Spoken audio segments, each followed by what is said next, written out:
मुझसे किसी ने कहा, अगर तुम्हें श्री कृष्ण जी के दर्शन करने हैं ना तो तुम्हें वृंदावन जाना ही होगा।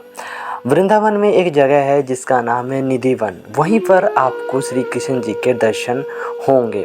तो मेरा क्या है, मैं सब कुछ छोड़ छाड़ के वृंदावन की नगरी पहुंच जाता हूं और यहाँ पर निधि वन के अंदर प्रवेश कर जाता हूँ। लेकिन मैं आप लोगों को बता दूं कि कहा यह जाता है कि अगर आप लोग निधि वन के अंदर रात में 12 बजे के बाद रात में अगर यहाँ पर ठहर जाते हो तो तब आपको श्री कृष्ण जी के दर्शन होंगे। लेकिन कहा यह भी जाता है कि उसके बाद आप इस दुनिया में नहीं रहेंगे, आप उनके साथ ही इस दुनिया से चले जाएंगे। तो इससे अच्छी बात क्या ही हो सकती है कि इस दुष्ट भरी ज़िंदगी में हम श्री कृष्ण जी के साथ चले जाएं। तो मैं आप लोगों को निधि वन की कुछ चीज़ों के बारे में बताना चाहता हूँ, कुछ सच्चाई के बारे में बताना चाहता हूँ। क्या हमें सच में निधि वन में श्री कृष्ण जी के दर्शन होते हैं या फिर नहीं होते हैं। तो फिलहाल आप यहाँ पर निधि वन के कुछ दर्शन कर सकते हैं, जैसे आप इस वीडियो में देख सकते हैं। काफ़ी अच्छा यहाँ पर दृश्य हमें देखने के लिए मिलता है। ये जमुना तट के पास स्थित है निधि वन, और यहाँ पर काफ़ी सारे लोग जो है ये सोच कर आते हैं, ये मान कर आते हैं कि यहाँ पर उन्हें श्री कृष्ण जी के दर्शन होंगे। तो यहाँ पर आसपास के जो लोग थे ना, उनका ये कहना है कि श्री कृष्ण जी के दर्शन उन्होंने आज तक नहीं किया है।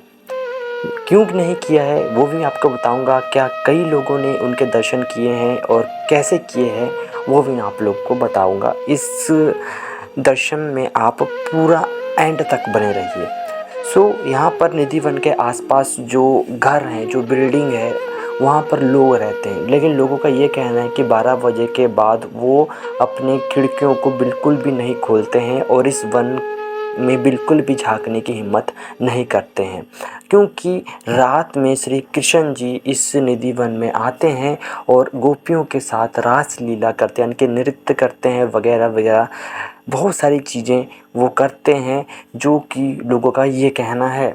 और कोई भी अगर इस नृत्य को या फिर श्री कृष्ण जी जो रास लीला करते हैं इस निधि वन में, कोई भी उन्हें अगर देख लेता है तो बेहोश हो जाता है या फिर उसकी आंखें जीवन भर नहीं खुलती है, उनका ये कहना है। तो यहाँ पर निधि वन का मीनिंग क्या है, अर्थ क्या है। निधि यानी कि जो तुलसी, वृंदा यानी कि जो तुलसी होता है, तो तुलसी का यहाँ पर बहुत बड़ा कह सकते हैं कि जगह है। तो यहाँ पर आमतौर पर जो हमारे घरों में जो तुलसी लगे होते हैं वो काफ़ी जैसे छोटे छोटे होते हैं, लेकिन यहाँ पर बहुत बड़ा वन है, बहुत बड़े बड़े पेड़ लगे होते हैं तुलसी के। जो यहाँ पर जो तुलसी के पेड़ होते हैं नीचे की तरफ झुके होते हैं, और ये जो तुलसी के पेड़ है वो रात में गोपियाँ बन जाती है और यहाँ पर श्री कृष्ण जी इस वन में आते हैं और गोपियों के साथ जो है रास लीला करते हैं, नृत्य करते हैं, बातचीत करते हैं। अगर इन्हीं चीज़ों को अगर कोई आम इंसान रात को इस निधि वन में रुक कर छिप कर देख लेता है तो शायद वो आगे कुछ और देखने के लायक नहीं बचता है। यानी मेरा मतलब ये है कि वो मूर्छित हो जाता है। तो यहाँ पर काफ़ी सारे रिपोर्टरों ने जो है, न्यूज़ रिपोर्टर ने जानने की कोशिश की है कि एक्चुअली में ये सच होता है या फिर नहीं होता है।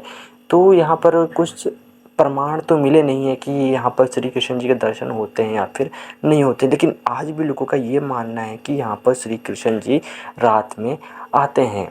तो हम भी ये चीज़ देखने के लिए यहाँ पर गए थे, लेकिन हमारी हिम्मत बिल्कुल भी नहीं हुई कि हम रात को यहाँ पर रुक सके। हालांकि यहाँ पर जो यहाँ के पंडित होते हैं वो रुकने बिल्कुल भी नहीं देते हैं किसी को रात में यहाँ पर, ताकि उनके साथ कुछ बुरा ना हो जाए। लेकिन मेरा ये मानना है कि जो लोग भगवान पर विश्वास नहीं करते हैं उनको ये चीज़ दिखानी चाहिए कि भगवान सच में हैं। इस जंगल में, इस निधि वन में CCTV कैमरा लगाना चाहिए और भगवान को कैप्चर करना चाहिए, ताकि जो लोग भगवान के ऊपर विश्वास नहीं करते हैं वो भी भगवानों पर विश्वास कर सकें।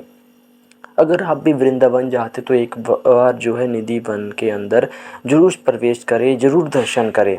तो हालांकि हमने यहाँ पर निधि वन के दर्शन बहुत ही अच्छे तरीके से किया है, और भी काफ़ी सारे स्थानों पर हम गए हैं घूमने के लिए, दर्शन करने के लिए। वो मैं आपको अगली वीडियो में बताऊंगा, जैसे प्रेम मंदिर, कीर्ति मंदिर, राधा रानी लाडली इस्कॉन टेम्पल, काफ़ी सारी जगहों पर हम दर्शन के लिए गए हैं। फ़िलहाल इस वीडियो में हम आपको नहीं दिखाएंगे, नेक्स्ट वीडियो में आपको दिखाएंगे। तो तब तक के लिए चैनल को सब्सक्राइब करके रखें। राधे राधे।